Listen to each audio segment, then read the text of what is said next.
Good morning बच्चों, कैसे हो आप सब। आप सभी का स्वागत है जागृति क्लासेस के ऑनलाइन लर्निंग प्लेटफॉर्म पर, जहां पर अपने कर रहे थे रासायनिक बंधन या अपने कहते हैं केमिकल बॉन्डिंग, जहां पर अपने बेसिक बातें पढ़ी थी। अब स्टार्ट करते हैं कि अष्टक के नियम का यूज कहाँ किया गया। तो अष्टक का नियम क्या होता है कि प्रत्येक परमाणु अपने बाह्यतम कोश में कितने इलेक्ट्रॉन रखने का प्रयास करता है? 8 इसलिए रखता है जिससे वो क्या हो जाए, स्थायी हो जाए। अब इसके अंदर पढ़ेंगे अष्टक के नियम का उपयोग क्या होता है। क्लियर? उपयोग होता है इसका, वो होता है सहज संयोजक आबंध में। किसमें? सहज संयोजक बंध।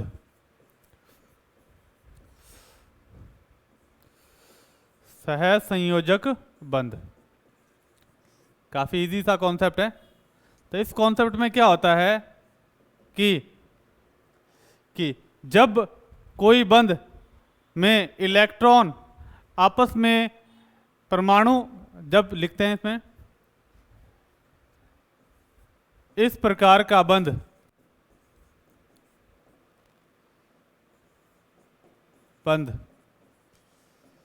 इलेक्ट्रॉनों की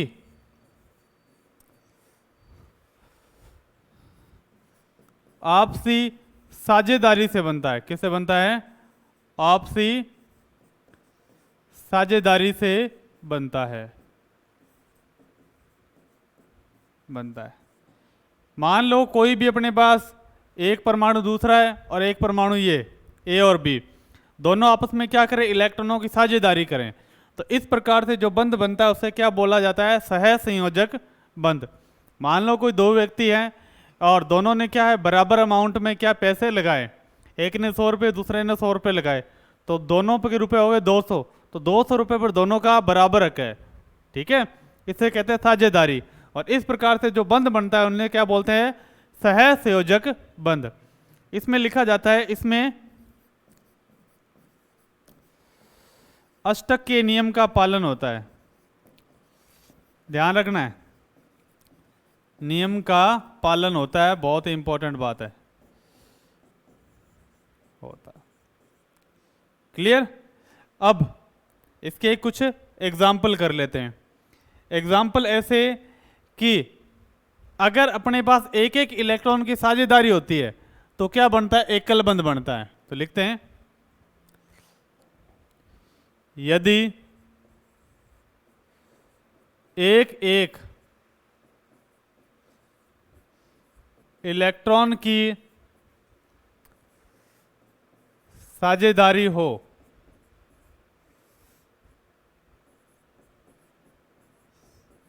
तो एकल बंध का निर्माण होता है। एकल बंध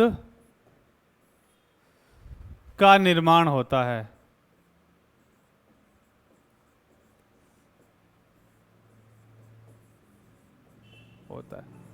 उदाहरण ले लेते हैं अपने पास। क्लियर? कार्बन के बाहर कितने इलेक्ट्रॉन होते हैं? 4। 1 2 3 4।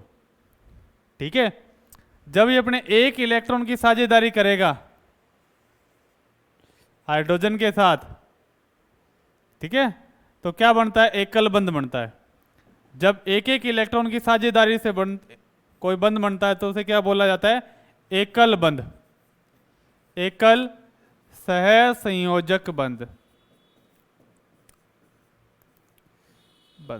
ठीक है, इसी तरह से कार्बन क्या करता है? 4 हाइड्रोजन के साथ 4 अपने पास हाइड्रोजन के साथ बंध बना लेता है, तो एकल बंध बनता है। क्लियर? जब एक एक इलेक्ट्रॉन की साझेदारी होगी तो एकल बंध बनता है।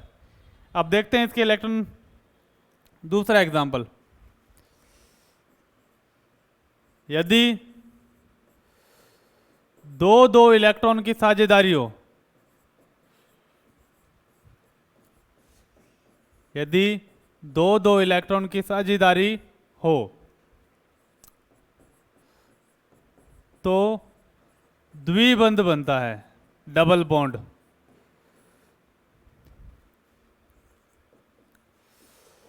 बनता है। क्लियर? सेम एग्जांपल अपने ले लेते हैं कार्बन का या कोई ऑक्सीजन का एग्जांपल ले लेते हैं। क्लियर? कार्बन के बाह्यतम कोश में क्या है, 4 इलेक्ट्रॉन, ठीक है, 3 4। एक दूसरे कार्बन के बाह्यतम कोश में कितने इलेक्ट्रॉन हैं, 4 इलेक्ट्रॉन, ठीक है, 3 4। जब कार्बन अपने 2-2 इलेक्ट्रॉन की साझेदारी करेगा तो कौन सा बंध बनेगा, द्विबंध बनेगा। कौन सा बच्चों, द्विबंध बनेगा। एक हाइड्रोजन के साथ बंध बना लेते हैं तो एकल बंध, ये आपको बताया हुआ है, ठीक है। तो ये जब 2-2 इलेक्ट्रॉन की साझेदारी होती है तो उसे बोलते हैं द्विबंध। ये कौन सा है, द्विबंध, और कौन सा है, सहसंयोजक बंध।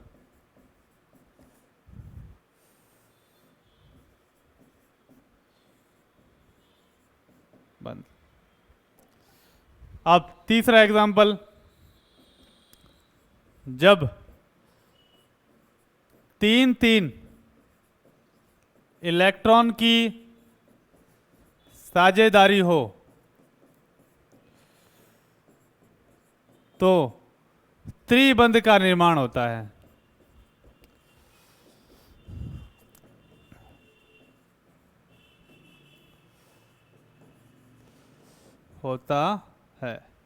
कार्बन बाह्यतम कोश में 4 इलेक्ट्रॉन ले लो, ये कार्बन बाह्यतम कोश में 4 इलेक्ट्रॉन, एक इलेक्ट्रॉन की साझेदारी दूसरे की और तीसरे की।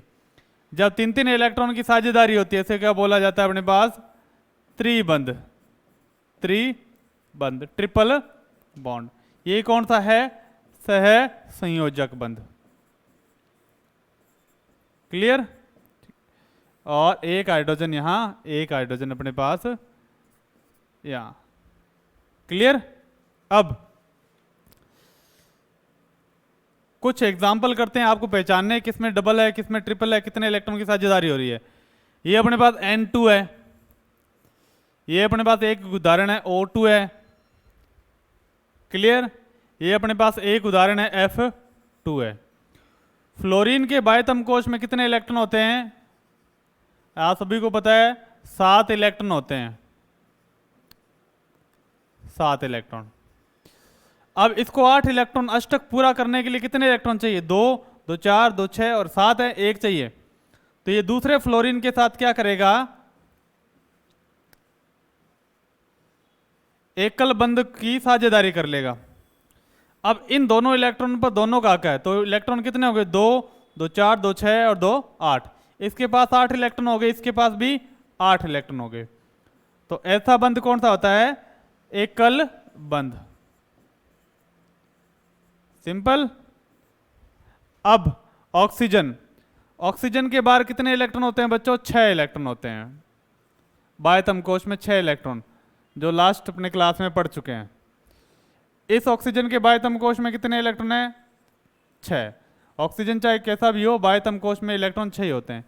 ये 2-2 इलेक्ट्रॉन की क्या करी इसने, साझेदारी कर ली। और ये इसके बाहर कितने इलेक्ट्रॉन, 8 इलेक्ट्रॉन, इसके बाहर भी 8 इलेक्ट्रॉन। ये कौन सा बंध है, द्विबंध है। समझ गए। अब बात करते हैं नाइट्रोजन। नाइट्रोजन के बाहर कितने इलेक्ट्रॉन हैं, 5 इलेक्ट्रॉन है, 1 2 3 4 5। दूसरे वाले नाइट्रोजन के बाहर 1 2 3 4 5। ये 3 इलेक्ट्रॉन की क्या करी इसने, साझेदारी कर ली। और ये अपने पास क्या हो गया, कितने इलेक्ट्रॉन हो गए, 6 और 2 8, इसके भी 8 पूरे, 6 2 8, इसके भी 8 पूरे। तो इस प्रकार से जो बंध बनते हैं उन्हें क्या बोला जाता है, सहसंयोजक बंध। जब एक एक इलेक्ट्रॉन की साझेदारी होती है तो क्या बोला जाता है अपने पास, एकल बंध। जब 2-2 इलेक्ट्रॉन की साझेदारी होती है तो उसे क्या बोला जाता है, द्विबंध। और 3-3 की होती है तो त्रिबंध बोला जाता है। क्लियर है बच्चों। ठीक। अब बात करते हैं सहसंयोजक बंध के प्रकार।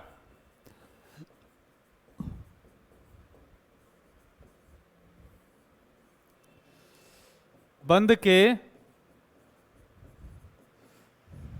प्रकार 2 प्रकार होते हैं। एक तो होता है अध्रुवीय सहसंयोजक बंध, अध्रुवीय सह संयोजक बंध।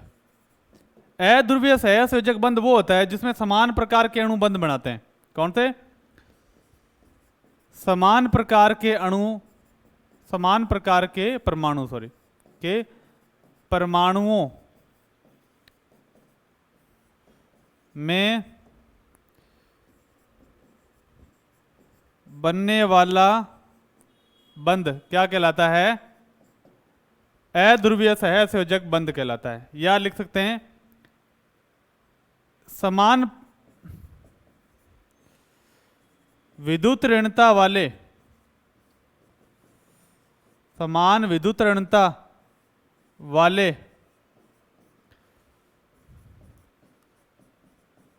परमाणुओं में बनने वाला बंध, बनने वाला बंध क्या कहलाता है? अध्रुवीय सह संयोजक बंध कहलाता है। उदाहरण जैसे फ्लोरीन, जितना फ्लोरीन इसको खींचेगा यही फ्लोरीन इसको खींचेगा। दोनों की पावर समान है, विद्युत ऋणता समान है, तो दोनों की खींचने की पावर भी समान होगी। इस प्रकार से जो बंध बनता है वो क्या कहलाता है? अध्रुवीय। जैसे नाइट्रोजन में ट्रिपल बॉन्ड है, ठीक है, ऑक्सीजन में डबल बॉन्ड है। तो ये जो होते हैं ये सारे क्या कहलाते हैं अपने पास? अध्रुवीय सह संयोजक बंध कहलाते हैं। समझिए बात। अब बात करते हैं नेक्स्ट। नेक्स्ट जो है वो है अपने पास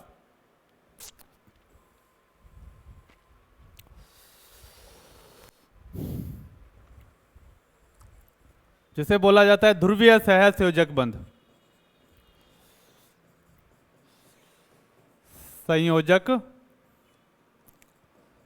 बंध, इसमें लिखते हैं असमान प्रकार के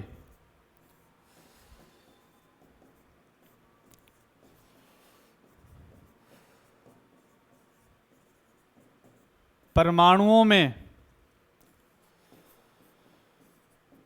बनने वाला बंध, ठीक है। या लिख देते हैं ऐसे परमाणु जिनकी विद्युत ऋणता में अंतर अधिक हो, में बनने वाला बंध, क्या कहलाता है? ध्रुवीय सह संयोजक बंध कहलाता है। जैसे अपने पास HCl है, यहाँ हाइड्रोजन के बाहर एक ही इलेक्ट्रॉन है और क्लोरीन जिसकी विद्युत ऋणता अधिक है, ये क्या करेगा? इस हाइड्रोजन के इलेक्ट्रॉन को अपनी तरफ खींचेगा। तो इस पर कौन सा आवेश आ जाएगा? इस पर तो इलेक्ट्रॉन बढ़ जाएंगे। जिस पर इलेक्ट्रॉन बढ़ते हैं तो माइनस का आवेश आता है, जिसके इलेक्ट्रॉन कम होते हैं प्लस का आवेश आता है। तो इस प्रकार जो बंध बनता है उसे बोलते हैं ध्रुवीय सह संयोजक बंध। क्या बोला जाता है? ध्रुवीय सह संयोजक बंध। सिंपल है बच्चों, कोई टेंशन वाली बात है नहीं। अपने को ये चीजें बहुत ही आसानी से समझ में आने वाली है। क्लियर? अब बात करते हैं कि सह संयोजक बंधों के गुण क्या होते हैं। क्या?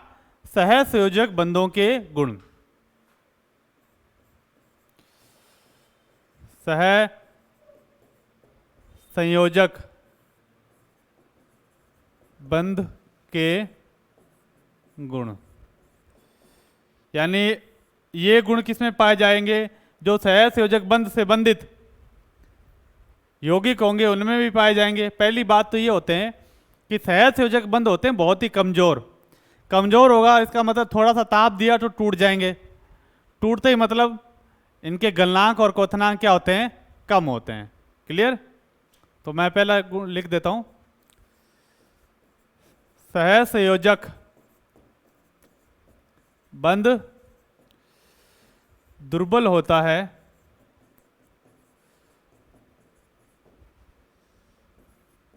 इसलिए इन यौगिकों के गलनांक तथा क्वथनांक उच्च होते हैं, उच्च होते हैं। क्लियर? इसका अपवाद कौन था भाई? एक तो हीरा हो गया, हीरा का तो है भाई बहुत ज्यादा होता है। कार्बोरेंडम, ठीक है, सिलिकॉन कार्बाइड बोलते हैं जिसे, ठीक है, इनके गलनांक बहुत ज्यादा होते हैं, सहसंयोजक यौगिक हैं, फिर भी क्या होता है कि इनके गलनांक बहुत ही ज्यादा होते हैं, ठीक है। इसका कारण यह है कि इनकी जो संरचना होती है विशालकाय जालिकाबद्ध संरचना होती है, जालनुमा संरचना होती है। तो मैं लिख देता हूं, क्योंकि इनकी संरचना विशालकाय जालिकाबद्ध होती है, जालिका युक्त होती है, जिसके कारण से क्या इन जालों को तोड़ने में ऊर्जा बहुत ही ज़्यादा लगती है। अगर ऊर्जा ज़्यादा लगेगी तो फिर गलनांक क्वथनांक अपने आप बढ़ जाएंगे। दूसरा पॉइंट ये है कि ये विद्युत के कुचालक होते हैं, विद्युत के कुचालक होते हैं। जितने भी सहसंयोजक यौगिक होते हैं विद्युत के क्या होते हैं? कुचालक होते हैं। क्लियर? क्योंकि इनके पास कोई मुक्त इलेक्ट्रॉन नहीं होता। परंतु इसका अपवाद क्या है? ग्रेफाइट विद्युत का सुचालक होता है और सहसंयोजक यौगिक है। तो इसका कारण यह है कि इसमें मुक्त इलेक्ट्रॉन पाया जाता है, मुक्त इलेक्ट्रॉन पाया जाता है। तो ग्रेफाइट में क्या होता है कि इसकी परतनुमा संरचना होती है, जिसके कारण क्या होता है ग्रेफाइट में एक मुक्त इलेक्ट्रॉन पाया जाता है। क्लियर? अब बात करते हैं कि अष्टक के नियम को तो अपने लगा लिया, ठीक है, अष्टक का नियम तो अपने क्या हुआ? लगा लिया। अब बात करते हैं अपने पास कि अष्टक के नियम के बाद में भाई इसके अपवाद क्या थे, अष्टक का नियम क्यों फेल हुआ, ठीक है। तो मैं लिखता हूं कि अष्टक के नियम की असफलता के कारण, क्या बच्चों? अष्टक के नियम की असफलता के कारण। तो मैं लिख देता हूं,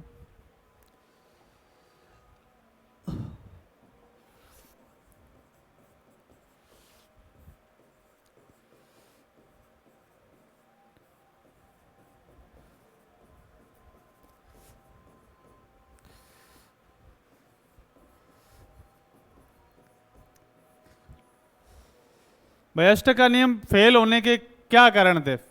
फेल तो नहीं, और 90% यूज होता है, पर कुछ एक पॉइंट थे जो अष्टक का नियम क्या है बता नहीं पाया। ऐसे क्या पॉइंट थे जो अष्टक का नियम नहीं बता पाया? तो वो अपने डिस्कस करेंगे। क्लियर? और डिस्कस करते ही पहला पॉइंट आता है अपने पास, वो है अपूर्ण अष्टक। पहला पॉइंट है जो बता नहीं पाया वो है अपूर्ण अष्टक। अपूर्ण अष्टक, अपूर्ण अष्टक में अपने को क्या देखना बच्चों? अपूर्ण अष्टक में अपने को यह देखना है कि ऐसे कुछ यौगिक, ऐसे यौगिक जिनमें 8 से कम इलेक्ट्रॉन होते हैं, फिर भी वह स्थायी होते हैं,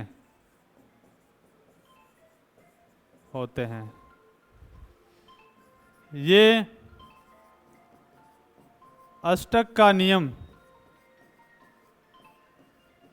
नहीं बता पाया। क्या अष्टक का नियम ये चीज नहीं बता पाता है। क्लियर, बता पाया। एग्जाम्पल अपने लिखते हैं BF3। बोरोन के बाह्यतम कोश में कितने इलेक्ट्रॉन होते हैं? बोरोन के बाह्यतम कोश में कितने इलेक्ट्रॉन अपने पास बच्चों? 3 इलेक्ट्रॉन। यानी वर्ग 13 के जितने भी यौगिक होते हैं, वर्ग 13, बोरोन, एल्यूमिनियम, गैलियम, इंडियम, ये ना, इनके बाह्यतम कोश में कितने इलेक्ट्रॉन होते हैं? 3 इलेक्ट्रॉन होते हैं। तो इसका एक एग्जाम्पल ले लेते हैं BF3। बोरोन के बाह्यतम कोश में 3 इलेक्ट्रॉन। अब ये एग्जाम्पल ले लिया मैंने BH3, बोरोन हाइड्राइड। एक हाइड्रोजन, दूसरा हाइड्रोजन और तीसरा हाइड्रोजन। तो इन अब देखते हैं बोरोन के पास कितने इलेक्ट्रॉन हैं? 2, 2 4, 2 6 इलेक्ट्रॉन। बोरोन के बाह्यतम कोश में कितने इलेक्ट्रॉन हैं? 6 इलेक्ट्रॉन। इसलिए क्या होता है कि इसके पास 8 से कम इलेक्ट्रॉन होते हैं। तो फिर भी ये स्थायी है। ये किसका उदाहरण हो गया? अपूर्ण अष्टक का उदाहरण हो गया। और AlCl3, ठीक है, GaH3, ये सारे अपूर्ण अष्टक के हैं उदाहरण। और ये अपने अष्टक का नियम नहीं समझा पाया। क्लियर। अब दूसरा जो पॉइंट आता है उसे बोलते हैं अष्टक का प्रसार। क्या बोला जाता है? अष्टक का प्रसार।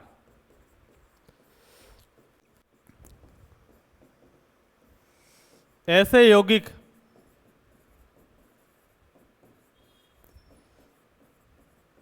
जिनके पास 8 इलेक्ट्रॉन से, जिनके पास 8 से अधिक इलेक्ट्रॉन होते हैं,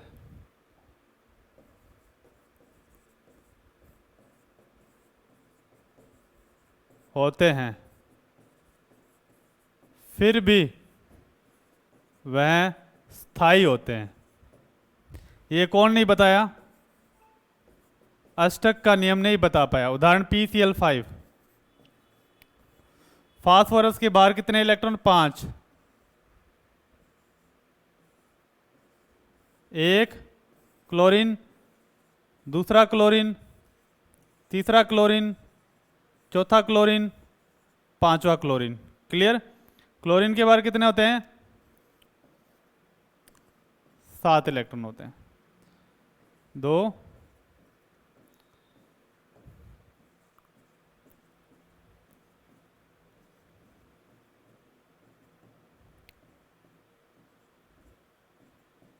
कितने हो गए? 2, 2 4, 2 6 और 2 8। क्लोरीन के तो पूरे हैं, पर फास्फोरस के देख लेते अपने।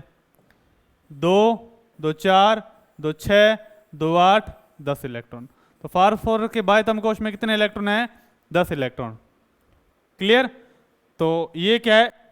अष्टक का प्रसार हो गया। क्या हो गया? अष्टक का प्रसार हो गया। उसी टाइप से SF6 देख लेते हैं।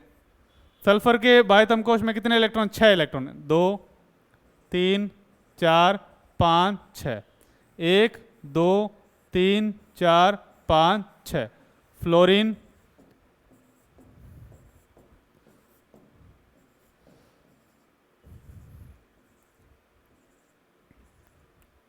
फ्लोरीन के बाहर कितने इलेक्ट्रॉन होते हैं बच्चों? 7 इलेक्ट्रॉन होते हैं।